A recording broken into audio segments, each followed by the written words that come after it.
And or it's like, what we saw when a pastor falls or something's going on or something's being covered up. Number one, it's ignore. You ignore it. And if you ignore it, you are able to, your congregation is going to read off of their pastor, their leader, who they're following. So if that pastor ignores it, it's a way to gaslight your congregation into it didn't happen or there's nothing to it. However, there is one crucial piece to this. In order for that pastor to be able to pull that off with something serious, he has to have other pastors, leaders, organizations around him that will validate and support him by, okay, they're still going to do a book thing with him. He's still speaking at this conference, or it's like it all depends on that pastor being validated and promoted by his peers. And when you have peers and other pastors and organizations that are benefiting off this organization and this organization benefiting off those organizations, that's how you enter into this, it's just institutional predation. And what happens is they begin to value one another's self-preservation and protect the hierarchy and the brand and the power and the money. They value that not just over people, not just over the victim, over human rights. And so I would say that there are a lot of pastors, Christian leaders, organizations, things like the Beckett Fund. There's several of them. I got about 12 written down, some publishing companies. Here's what I want to know, y'all, and tell me if you agree with this. This is what I want to know. And they know about these allegations. So if these are proven true and you were promoting, endorsing, giving credibility to these bad actors that committed these horrible crimes, and you knew about the allegations, and you not only didn't look into it, so to speak, ask me or any of the other people that have been involved any questions, but you just promoted and you just endorsed. So I want to know, is there any policy, or do they plan on clarifying, recanting, or apologizing? And my guess is I'm not going to hear back from anybody. And in reality, they're going to know. You know why? Because that's not in the program. That's not in the theology of cover-up. Then they're just going to act like that whatever happened to that guy, Chris or whatever, they're going to ignore that, just like Chris did the week that Robert Morris fell. He just gets up on a stage, doesn't mention Robert's name, definitely doesn't mention the victim's name, tells his congregation that he's going to preach himself and them happy, and gets into some weird thing about telling people to tell each other their secrets. So it's unbelievable.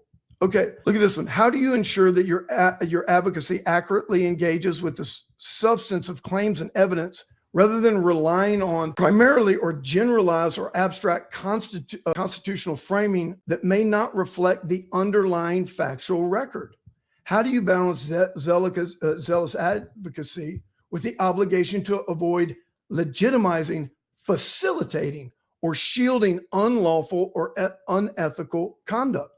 If a legal position advanced or supported by your organizations were upheld in a manner that effectively strips civil and constitutional rights from individuals who attend, work for, or do business with religious institutions, how do you assess and address the risk that such advocacy could undermine rather than protect the very liberties it purports to defend? And then if future, this is especially for Sidley Austin LLP, if future forensic or investigating findings were to establish surveillance, malware, intrusion tools, or other indicators linked to foreign state-sponsored actors, including current or former China-based clients of Sidley Austin LLP, if those things were present on my devices, how would you address the risk that prior advocacy may have inadvertently supported, protected, prohibited, sanctioned state-affiliated entities that are all DOD designated enemies of the state? So then I just say, hey, these questions, I ask you to take under this with sincere respect. It absolutely is. And, given the seriousness of these issues, I believe a clear public response is both appropriate and necessary. And so what I'm looking for, and what I think many of us should be looking for in the various things that are out there going on, is, can any of these guys that promote and advocate, and it's like this too, oh God, don't get me started on ECFA. It's like Enron, all these people, they're in bed together. Like, so Mr. Green, like the Green family with Hobby Lobby, okay? They have done wonderful things. Don't get me wrong. This isn't about them. But they gave, I think, $20 million. You can Google it. They gave over $20 million donation to Highlands College. They've given millions and millions to One Hope Ministries. And the Green, can the Greens and the Hobby Lobby, and can they afford for Hodges to be exposed in this level? The Green family's given a lot to the Becket Fund. The Becket Fund defended them in a lawsuit. You guys might remember it. And I'm glad that Hobby Lobby won. It was something, you'll remember the case, something that the government wanted them to do, it was against their conscience and beliefs.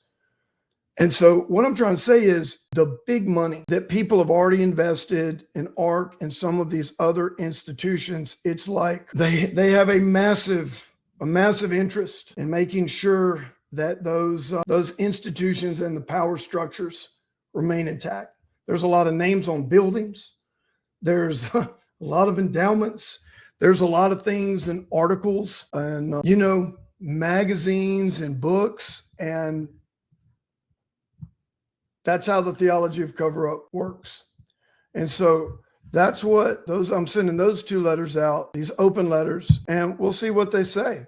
That's why they have to have they have to have a straw man defense, because if it's not a made up defense claim of ministerial exemption, that, this is about me resigning or being dismissed. Like, we have no claims like that. Well, then it's RICO. But you shouldn't be out there defending Christians and church leaders that have allegations of RICO. Keep doing the cases you were doing. Don't get over into the crime syndicate, church leader, predator, cover up, SA, all kinds of stuff. Don't get over in that world. Okay, so that is that. Now, where are we going? Let's go to a couple of these. I'm just going to put this up here. This is a thing on the Becket Fund. It's a summary report. This is just how dark money moves through all these organizations. Whatever the laws are, it was intentionally designed where money could be hidden. You have no idea who's giving through organizations like Becket, where the money's going to, how it's going to them, who's it's coming from. And this comes back to my point on why, especially military and big money, why the church is so essential, because it's untouchable. That's what they're trying to do. Expand you can't look into it, can't see who gave, what gave, how much money, where the money went, how it came in, who's it's by, where's it's from. You can't look into that. Okay. I have my own reasons about the surveillance, right? I think it's 2 ways. I think China got in a while back. Now I think that I think our own government is in there. I'm going to say a really shocking comment. Okay. And I can't say his name because I think it might do something to the algorithm. But E.P. Stein, the E.P., that person with all the files, right? So the E.P. files, that guy. I would say that I think it's possible that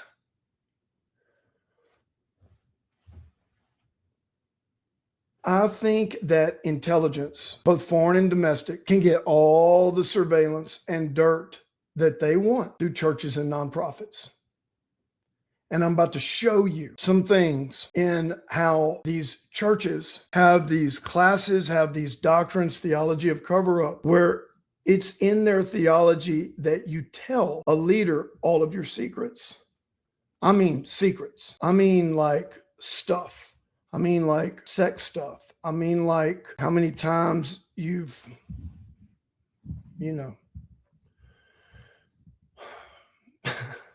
self-sex. I don't know what the don't mess with the algorithms. I'm already being sabotaged.